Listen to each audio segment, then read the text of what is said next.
São conversas informais que a galeria faz. Eu acho muito bom, porque é um espaço que nós podemos encontrar assim, com alguma informalidade, falando das exposições que a galeria vai fazendo cá.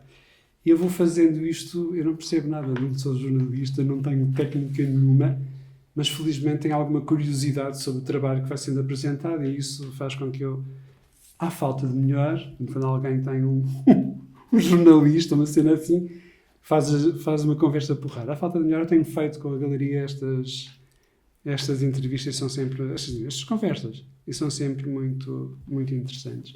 Mas já acho muito interessante que a galeria tenha este cuidado com os artistas, que nos cria esta memória da passagem por aqui, e é também, ao mesmo tempo, uma forma de fecharmos a exposição e de conversarmos um bocadinho sobre aquilo que a exposição tem. Por isso, obrigado a todos os que vêm assistir, que é sempre muito, muito bom. Hoje vou começar um bocadinho de forma diferente, Rita. Vou ler assim, os três parágrafos do texto que escrevi para a tua exposição, apenas para lembrar algumas questões que... Eu gostei imenso de escrever o texto a partir do trabalho. Foi um exercício interessante, porque a determinada altura eu tinha memória do trabalho da Rita. A Rita estava ainda em fase de desenvolvimento do trabalho e a determinada altura as informações, íamos partilhando informações, sobretudo informações visuais, porque a Rita nunca viu o texto enquanto ele foi construído, não o conheceu de todo. E a determinada altura, quando começamos a preparar esta exposição, havia uma ideia que para mim era muito, muito presente no trabalho da Rita, que é a ideia de paisagem. Eu recordei qualquer coisa que fiz ainda há muito tempo, que era uma pintura não é uma paisagem, que era veio um mote que eu deixei e nunca consegui desenvolver, e aproveitei esta altura do trabalho da Rita para dar desenvolvimento e dar corpo a esta ideia de que uma pintura não é uma paisagem. E a ideia da paisagem aparece frequentemente associada precisamente a convenções que estão associadas às descrições pictóricas, portanto, da pintura, e às descrições também da literatura, portanto, ambientes. A pintura como género aparece muito mais tarde, de uma forma, diria, autónoma, mas ela aparece sempre quase como um fundo narrativo, quer seja para uma pintura, quer para uma descrição no âmbito da literatura. E, portanto, trata-se, no fundo, de uma certa forma de ligação com o natural, ainda que substancialmente diferente. Quer dizer, ela não tem o objetivo de a substituir, mas cria efetivamente essa ligação, porque nos vai, de algum modo, recordando esses aspectos da natureza. Por isso, a pintura, mas também o desenho a determinada altura, mas também a fotografia, o vídeo, as expressões artísticas visuais, acabam por ser essa extensão da natureza para uma representação poética do mundo, porque lhe confere características ou propriedades que a natureza também não tem, e, portanto, isso é, de facto, muito interessante. Portanto, toda a natureza é organizada numa encenação de elementos naturais. Isto já podia ser um bocadinho para o trabalho da Rita, cuja pintura, por exemplo, nos confere uma certa unidade espacial e perceptiva, ao que convencionalmente chamamos paisagem.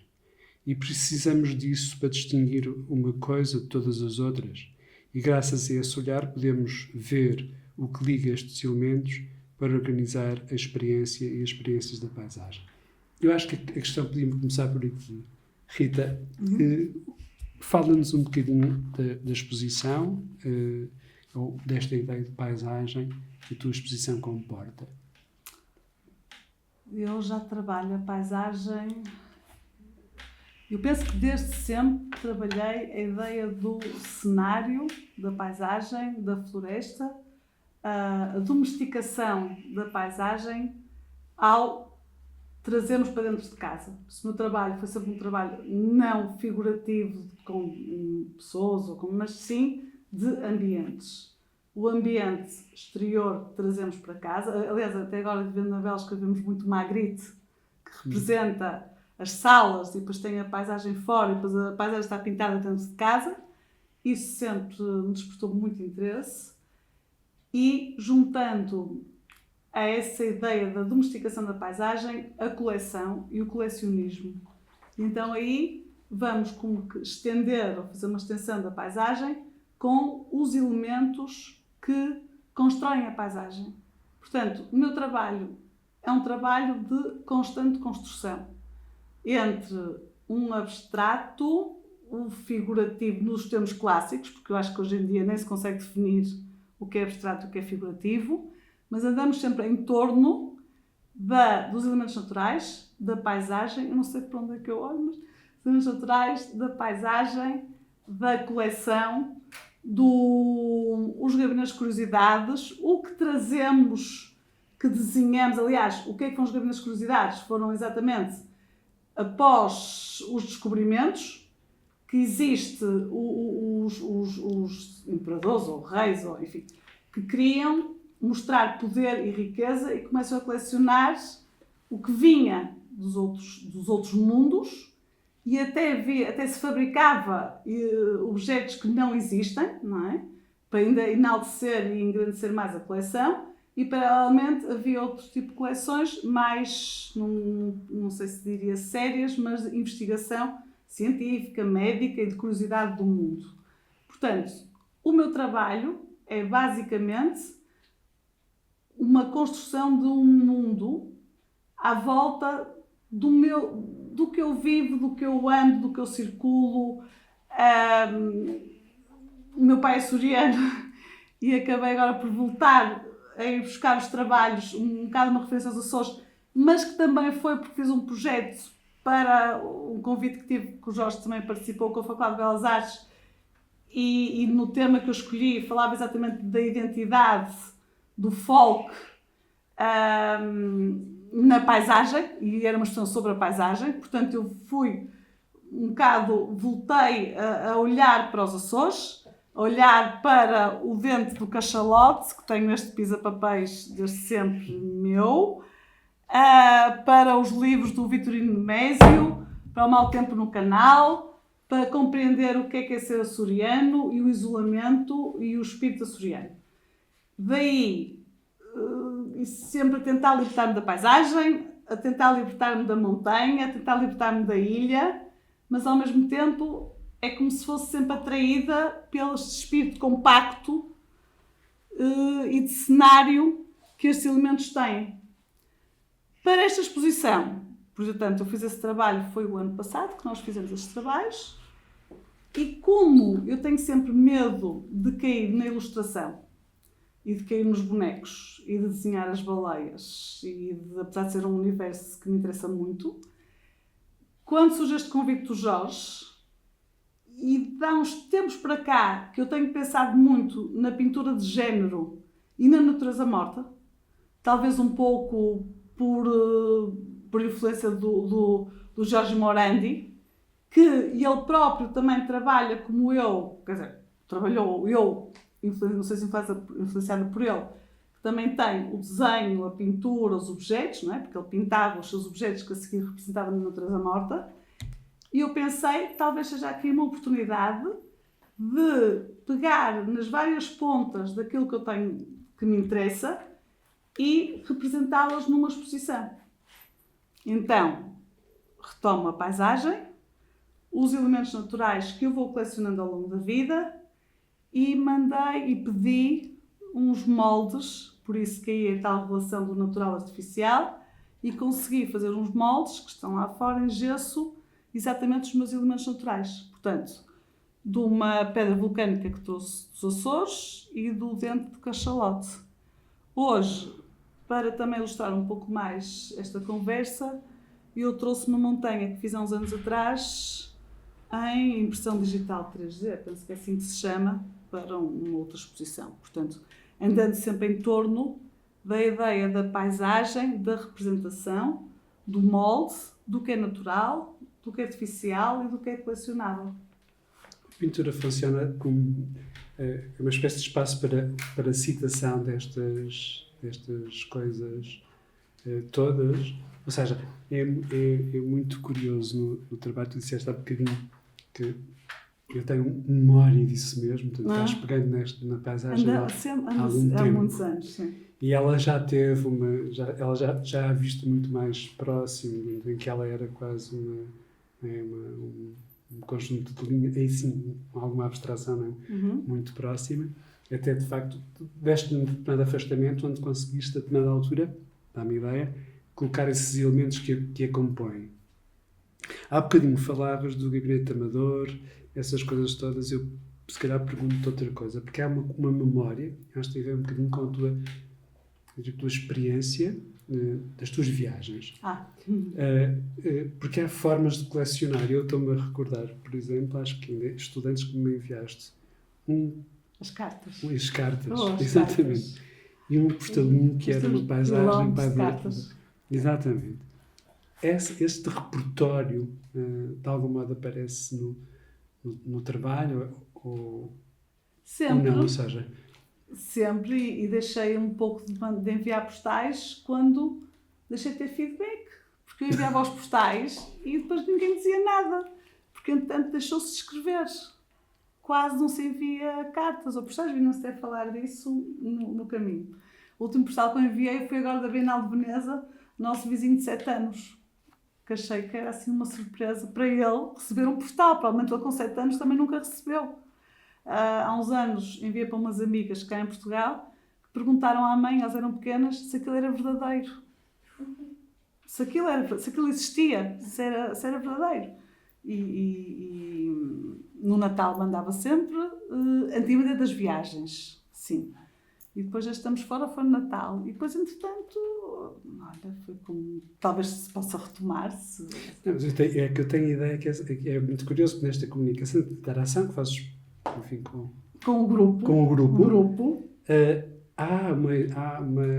Escolhes ligar-te connosco, utilizando, de facto, uma referência que tem a ver com a paisagem, com os lugares. Os lugares, e estou sempre a pensar nas pessoas e o que é que seria para uns. Tem sido comida, não é? E coisas que gosto e que acho que têm a ver com as pessoas. Sim, mas sabes que eu também acredito que a essência da nossa vida é o nosso grupo e é a amizade, não é? Portanto, para além do trabalho, principalmente é de quem gostamos. Portanto, E achas de algum modo que consegues retirar desse material, constituir o teu gabinete amador, esse teu espaço muito particular de relacionares com os outros, e que, repito, alguns deles são paisagens.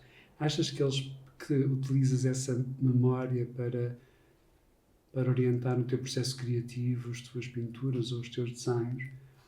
Acho que sim, e até posso dizer que, como neste projeto eu não tinha os trabalhos, que chegavas lá e dizias, olha, vamos fazer uma exposição e eu quero este trabalho, Não, eu quis fazer uma coisa que achei que, de certa forma, não seria doloroso para ti escrever sobre esse trabalho. Ou seja, quando eu pensei, vou arranjar algum amigo de escultura, porque eu não sei fazer moldes, nós não aprendemos a fazer, não somos de escultura, que me passe estas peças a gesso, eu pensei em ti. Eu acho que o Jorge vai compreender o que é que isto é. E para ele, não é porque tu convidas-me, mas não há trabalho feito. É uma carta, é um voto de confiança para mim enorme e uma grande responsabilidade. E é verdade que, ao fazer estes trabalhos, até foi os gessos, os desenhos, eu achei, vou tentar fazer uma coisa nova, tentar, como disse há pouco, ir buscar as questões e os elementos, o linho que era feito na quinta do lado da minha mãe, o osso de cachalote que meu pai me tinha dado. Portanto, pegar na vida, não é? É a família, é o que eu vivo, é o que eu viajo e os amigos. E eu pensei, eu vou fazer uma coisa que o Jorge depois se consiga identificar para conseguir escrever. E eu espero que... Não sabia que tinha tido essa responsabilidade, porque eu só arrisquei assim umas coisas. Não é? Olha, de algum modo, o que é que te faz levar a ter objetos? Tens ali um objeto complexo, não é? Ou melhor, tens vários, mas suspender um tecido linho com uma paisagem que pega num processo tradicional como um bordado, ter uma caixa de madeira com um espelho que funciona, que reflete como se fosse um longo oceano que reflete uma ilha, ou enfim, um espaço abstrato, mas que reflete no infinito, que te leva a fazeres quase um stencil para criares uma ilha que é ao mesmo tempo um mapa. Estas... que lugar é que estas hipóteses vão tendo no teu trabalho? Isto é, desenho, pintura, eu diria quase site-specific, mudança de técnica e processos de trabalho. Essa é a parte que eu gosto mais. Ok, então fala um bocadinho dessa parte. Que é a paisagem como casa, como refúgio, não é? Tu vês, por isso, o stencil que falas é esta pedra vulcânica, tu podes vê-la a repetir-se, o dente também se repete, então tu vês a pedra que pode ser paisagem, pode ser casa, pode ser um refúgio, o dente que pode ser um dente, uma natureza morta, mas também pode ser uma ilha, pode ser uma silhueta, pode ser um espaço. E todo este jogo e estas estruturas vão criar as tais paisagens planificadas, não são todas, porque temos os objetos. E eu acho que, ao ter todos estes elementos diferentes, naturais e criados, não é? Entre desenhados e de escultura, e de gesso e de moldes, cria-se exatamente estes mundos, estes tais ditos undercammers, onde tu crias cenários de vivências, de existências, onde tu crias um ambiente no qual te sentes confortável, onde o bordado, eu não sei bordar, é um desenho, a linha, tudo, no fim, tudo começa por desenho. Eu acho que a base é o desenho. Sem o desenho, depois não podemos pintar, não podemos esculpir, não podemos... Portanto, o linho é uma estopa um bocado... não é fina, não é delicada, mas também este sentido do natural também me interessa. Por isso, eu gosto de fazer um conflito, um diálogo entre o mais delicado, ou não sei se poderia dizer sofisticado, de um molde de gesso em cima de um espelho, com uma peça de linho que é quase uma estopa. Tudo isto vai criar um mundo, e um mundo que eu acho que no fim é equilibrado. Eu acho que no fim temos, se reuníssemos tudo como se fosse num cubo pequeno, nós temos as paredes, temos a base e temos os objetos. Não é? Teríamos a tal paisagem barra natureza morta, ou natureza morta barra paisagem. E eu acho que se reuníssemos, se juntássemos tudo, no fim era isso que ia aparecer como um pequeno cenário, um pequeno teatro de todos esses elementos. É engraçado que há no parágrafo a seguir do texto, aquela questão de que se de facto nós se construímos ou se fazemos as paisagens que já vimos, ou se por outro lado essas pequenas aparições daquilo que já foi visto podem existir por si mesmas sem necessidade de mostrarem como um conjunto estruturado de regras. Aqui podia ser, claro, ao colocares exatamente, crias essa questão, essa relação da bidimensionalidade, que de resto ela não é muito evidente, a menos com aquela perspectiva atmosférica, não é? Temos uma passagem de claro-escuro assim meio atmosférico que cria alguma hierarquia dos objetos no espaço, mas não há necessidade, do teu trabalho não vejo que tenhas essa necessidade que a paisagem seja organizada por um conjunto de regras onde consigas perceber. Não usas a perspectiva, eventualmente a perspectiva atmosférica pode estar naquelas manchas. Sempre visitando um bocado o romantismo, não é? Nós não podemos pensar na paisagem sem pensarmos nos glaciares do Gaspar David Friedrich. Existe uma quantidade de obras de arte que nós primeiro aprendemos nos livros, aprendemos academicamente e por vezes temos a felicidade de os poder visitar. não é? Também acontece. E tudo isto faz parte do nosso conjunto de informação. E que está sempre a aparecer. E que está sempre, pode às vezes desaparecer um pouco umas coisas e virem outras. Assim como está a música, como está as viagens, como está tudo que os sentidos nos faz viver, não é? E talvez por isso essa parte do carvão, porque eu gostei muito dos trabalhos que fiz há uns tempos e exatamente gosto de misturar os materiais e dão luta. Sabes que às vezes quando tens tudo muito programado, depois também já não há muita emoção, porque já está tudo muito programado. E quando misturas outros materiais, corre muito mal também corre mal, outra vez corre melhor. E tudo isso é o processo de trabalho em si. Acho curioso agora falar exatamente desses com esses uns degradês, digamos assim, não é? Mas acho que é um bocadinho do sentido do romantismo que também está sempre aqui, também reside sempre à luz quando eu pinto, especialmente quando eu pinto, não é? Sim, nas pinturas parece mais evidente a cara. É mais sombrio, aquele Sim. sublime, aquela ideia. Porque também repara, se tu estiveres no Faial e olhares para a Ilha do Pico, só vês um pico preto. Para mim, a minha preferida é a Ilha do Pico. Só vês um pico preto. Vês um pico, uma coisa semelhante a isto, não é? E tu pensas que massa preta é aquela? O que é que aquilo comporta, não é? Que medo é que aquilo traz ou não traz?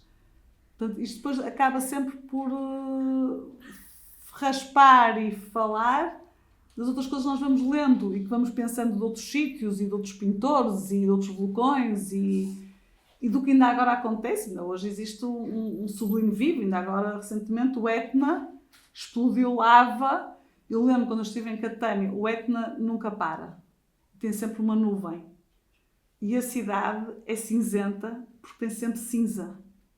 Percebes esta ideia de que a natureza é viva e de que mesmo que olhes para uma pedra e para uma silhueta, aí também pode haver vida, percebes? E eu acho que este movimento e este não parar de relações acaba também por levar ao trabalho que eu faço. Percebes? Eu estou sempre a pensar em coisas, por isso é que eu me disperso muito. E de um sítio para o outro eu penso e relaciono e depois é curioso quando vejo os artistas a representar. Olha, ainda ontem estava a falar com o meu pai, estávamos hoje de ele ofereceu um trabalho a alguém que tem uma parte que representa um detalhe na costa em França e que ele não se lembrava e eu disse, não é a Costa Opal, qual costa é que é, e que muitos pintores impressionistas o retrataram. Bem, e depois fui verificar, porque eu tinha lá estado, e é o Etran, por exemplo.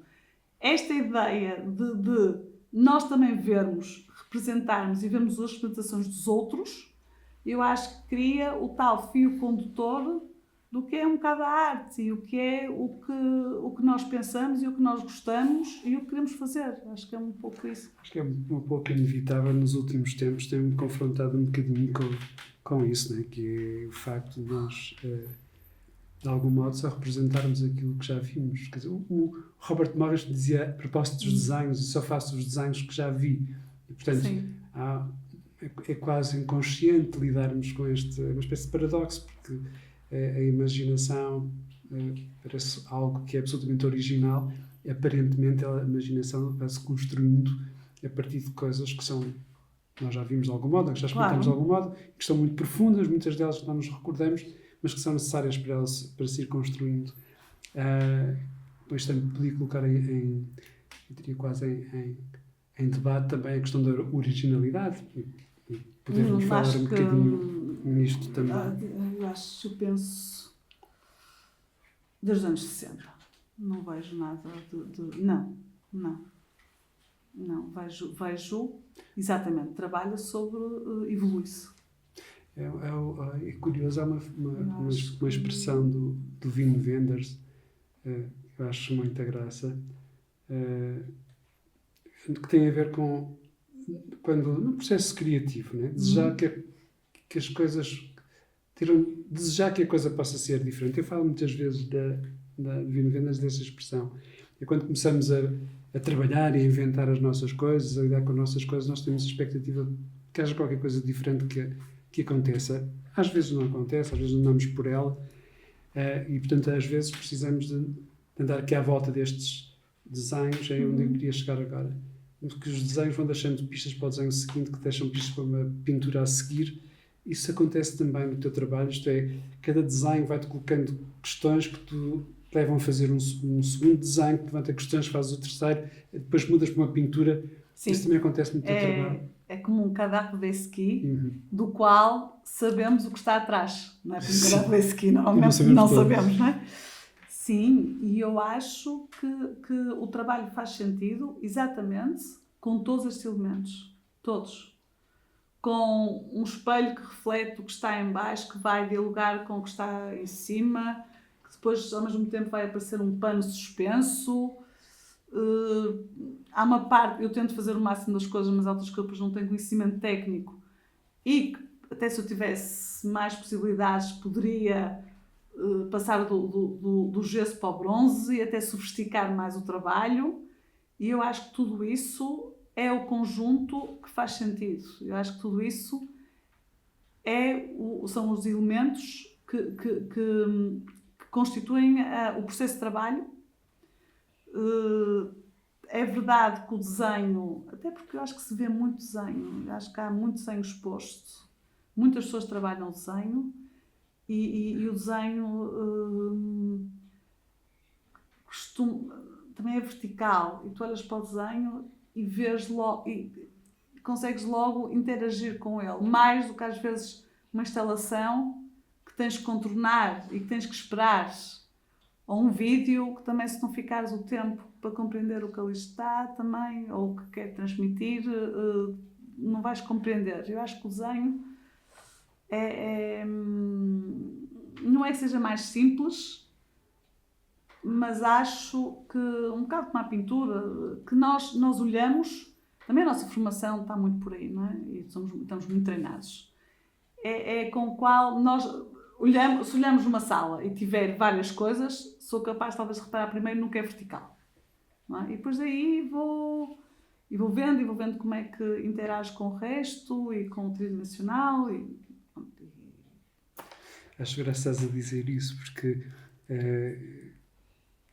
uma reflexão que fiz aqui há uns tempos, que é o desenho, a pintura, uma imagem plana. Tu podes ficar diante dela o tempo que precisares para compreender, nem que seja uma vida toda. Um vídeo, às vezes nós paramos um vídeo para reparar num detalhe.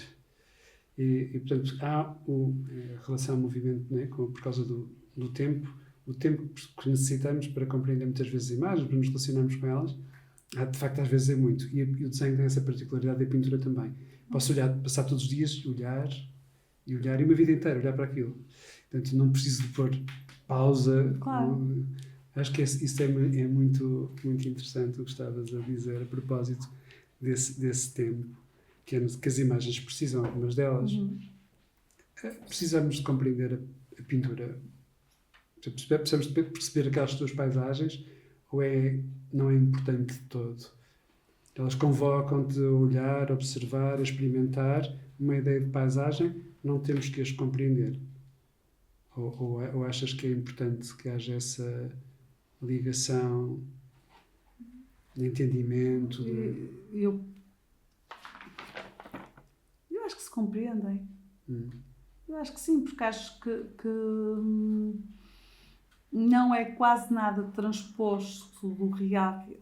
Um desenho ali que tem uma vista de cima da ilha de São Miguel, porque a ilha é comprida, um bocado como o dente.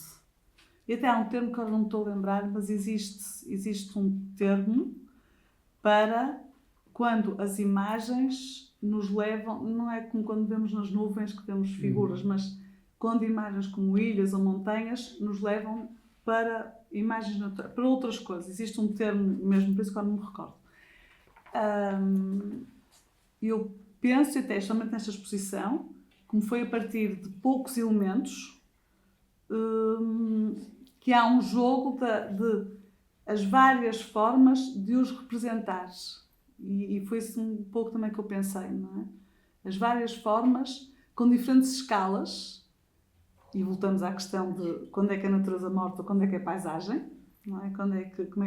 Quando o Richard Moore tem a sua coleção de pedras e se fotografa, aquela pedra que poderia ser uma simples pedra, afinal pode ser uma montanha e pode ser uma paisagem, não é?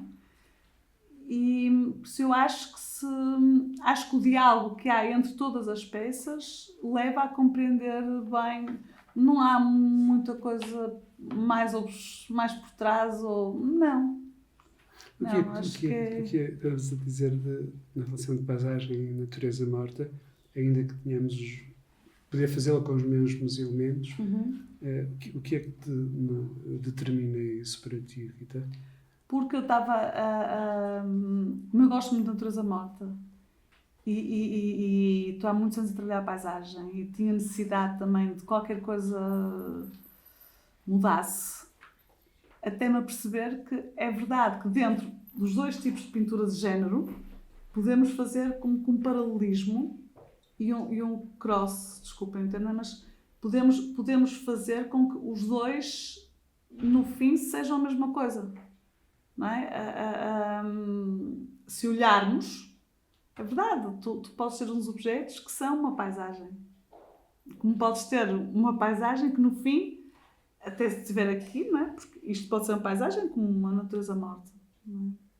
E continuamos dentro da pintura de género e dentro da tal descrição do mundo que alguns por aqui também falavam. Não é? Então, continuamos dentro dessa... E depois também, eu tenho... Até nem sei se é porque o mundo está tudo tão estranho e como o mal e tanta coisa também se tenta repetir, nem sei dizer muito bem porquê, mas acho que dentro da pintura de género é uma forma também de observar o que é que o mundo foi sempre. Tu olhas para o Renascimento e percebes o que era a sociedade daquela altura. Não tens quase mais documentação sobre isso. As pessoas não sabiam ler nem escrever. Se as pessoas... olhas para a Idade Média, é a pintura religiosa que te mostra o que era o mundo, te mostra o que era a paisagem da altura. Às vezes tem mentiras lá, não tem assim, coisas que não existiam. Quais é que eram as plantas que havia na altura, como é que as pessoas se vestiam. Ou seja, a pintura e a arte são o testemunho que nós temos da existência humana. É um bocado... eu penso que é verdadeira e que podemos sempre olhar para lá. E quando agora temos os medos que temos, e com razão para os termos, e do tempo esquisito que estamos a viver, eu até penso que se olharmos para a arte, talvez mais recente do que eu agora estava a dizer, mas é uma forma também de percebermos que as coisas se repetem e porque é que se repetem, e que por vezes não se deviam repetir, mas de percebermos os contextos e nos localizarmos. Ou seja, eu acho que... Por isso é que, apesar da pintura de género ter sido sempre um bocado segundo plano, de certa forma, porque a maior parte das vezes era de encomenda, não é? Era uma coisa de encomenda, mas a verdade é que eu não vejo só como informativa. Eu vejo como uma base para conhecimento. Há bocadinho, quando falavas, ocorreu-me, a propósito da relação entre natureza, morte e paisagens, ocorreu-me dizer, é como se tu montasses o espaço da pintura ou do design segundo as regras da natureza morta e não as regras da paisagem. Ou seja, não usas necessariamente perspectivas, não usas necessariamente as regras para construir... Não trabalho fora, ainda tentei no Yosemite, não correu bem. Sim. Não correu bem. Aliás, como diz o Thierry de Courtier, aquele artista belga de quem eu tanto gosto, é mais fácil pintar uma montanha do que subi-la. Depende do atleta. E da pintura que se faz, não é? Exatamente. Não é? Serão os dois igualmente difíceis. Mas é curioso. É curioso. Isso é a ideia do cenário, exatamente, sim, não é? Sim. É estar no ateliê e criar o espaço e não estar fora a olhar para o espaço e desenhá-lo. Não, transporto para mim, transporto para casa e até aí, repara, até a ideia de escala, de proporções, de tamanhos, do que é que queres que esteja relacionado, mas é muito mais simples do que se estiveres a olhar no Parque de Yosemite ou para o El Capitan, para e pensas, como é que eu vou desenhar isto? Não se consegue. Não, fica mal. Não E dá. a arte, Não quer dá. dizer, os dispositivos que usamos para trabalhar têm essa... Não. E a arte também tem essa liberdade de organizar o conhecimento, organizar as coisas segundo as suas próprias regras, não tem necessariamente que as cumprir. Quer dizer, há o desenho de observação, aquilo que pode remeter para um desenho de observação, eu diria qualquer coisa que está ali que parece apenas mais natural, provavelmente não teve esse processo, ou seja, não foi produzido a partir da observação direta da montanha, com a neve.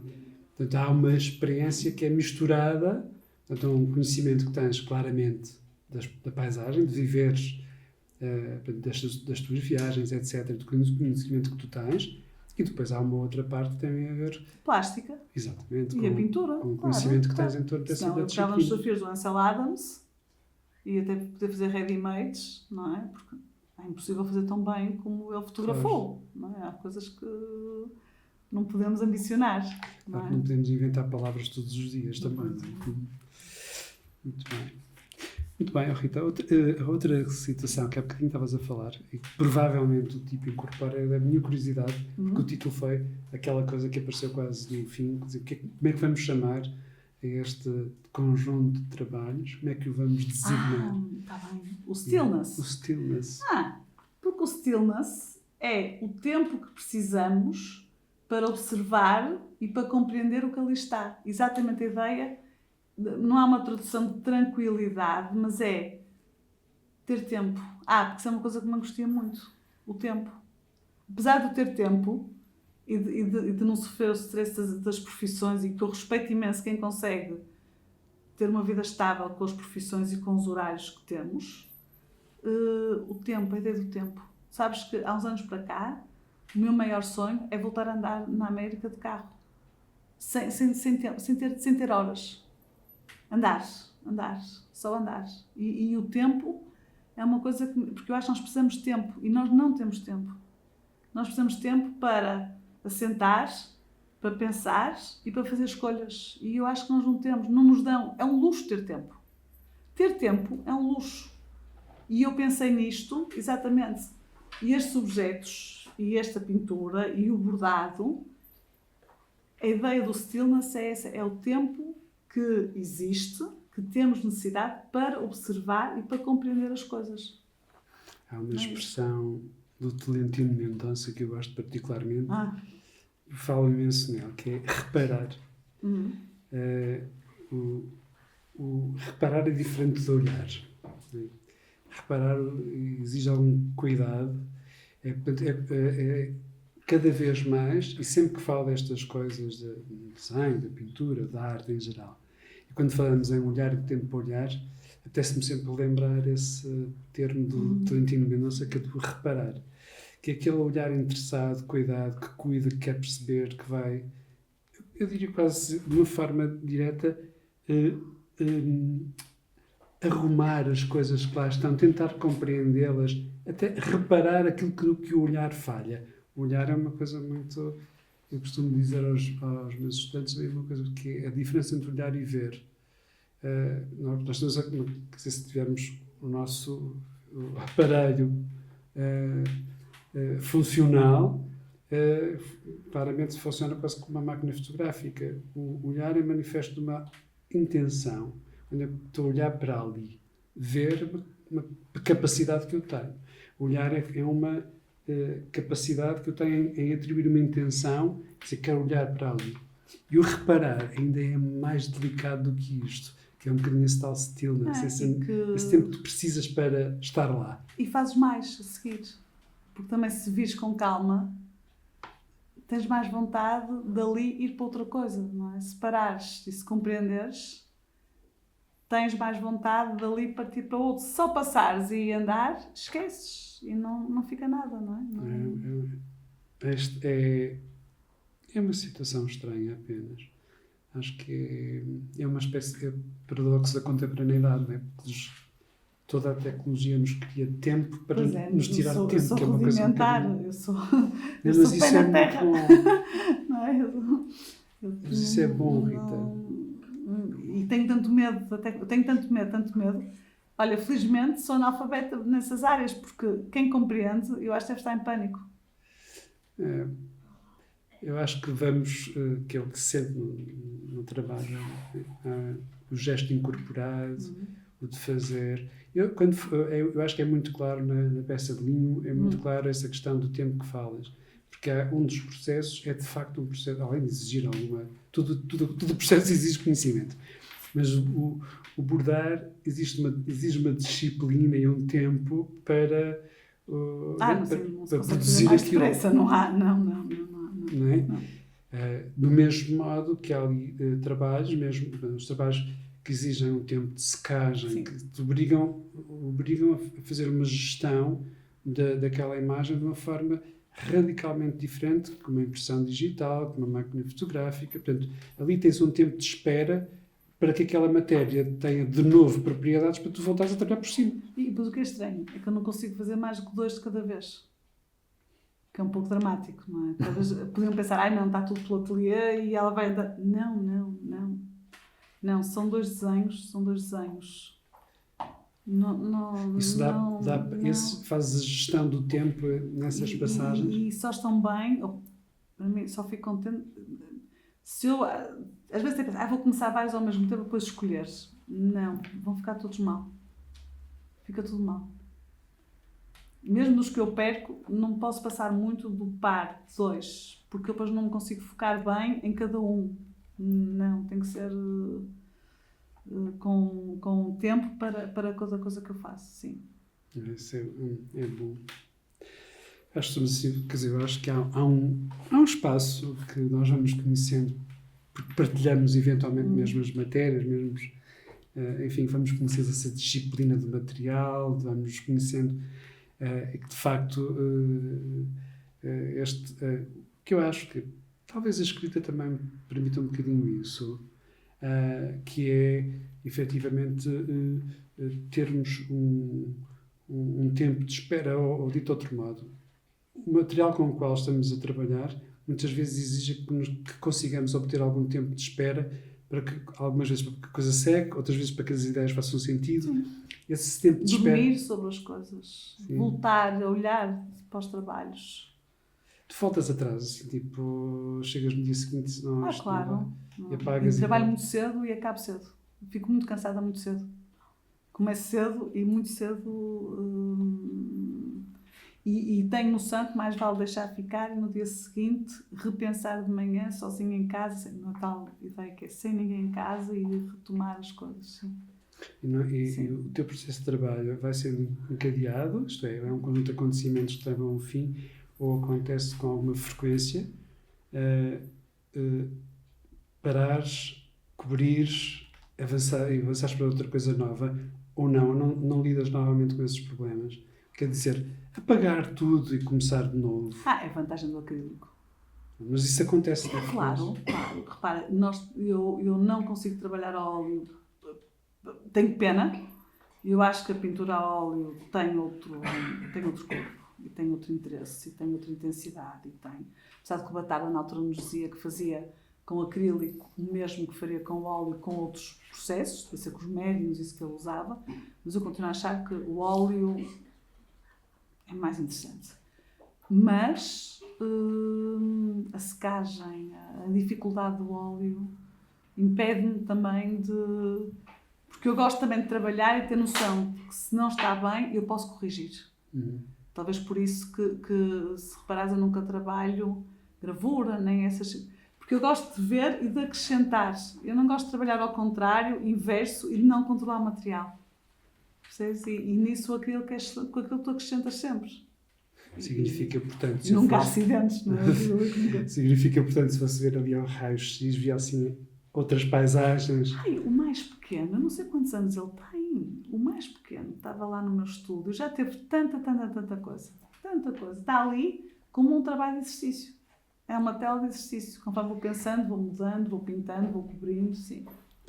Eu acho que é provavelmente este processo é provavelmente aquele que é menos conhecido, porque quando olhamos uma obra, uma pintura, ela mostra-nos sobretudo aquilo... O último, o fim, claro, exatamente. claro.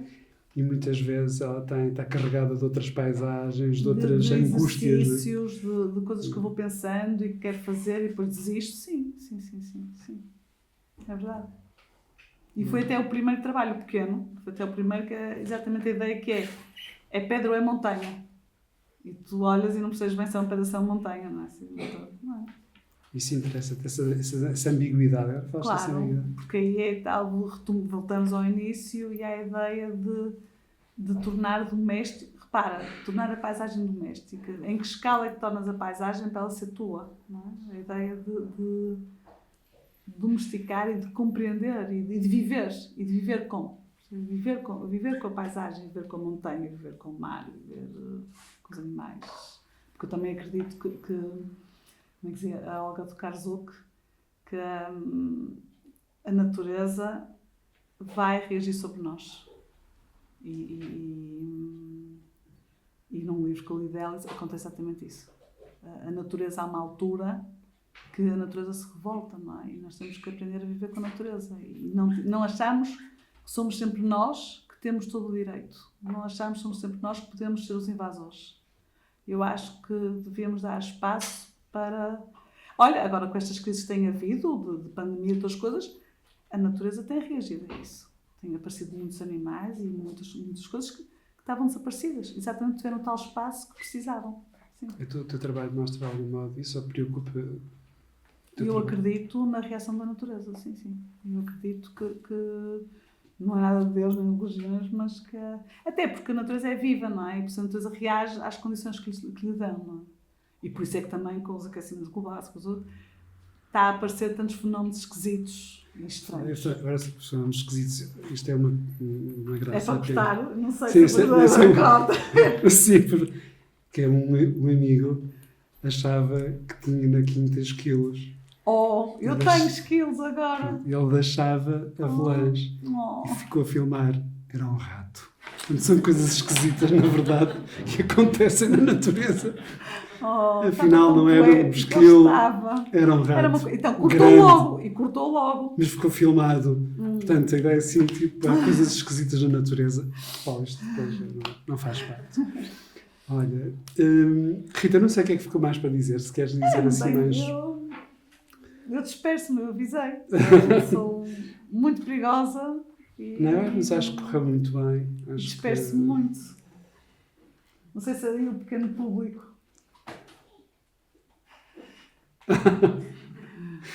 Olha quem chegou. Mas foi. Madame. Muito bem. Com quantos minutos estamos, Paulo? 40 e tal. Está bem. Sim. Esta altura já tínhamos desligado. É à volta de 40. Está bem. Muito bem. Há mais alguma coisa que... Não, Rita, a ideia era essa. Se achasses qualquer coisa que tivesse falhado e que quisesse acrescentar nesta conversa, acho que foi interessante. As conversas têm uma vantagem que não se tem que chegar a conclusões, portanto só temos mesmo... Fiquem aberto. Agora convido a ver a exposição. Agora que está tudo explicado, não é? Agora... Exatamente. Obrigado. Obrigada.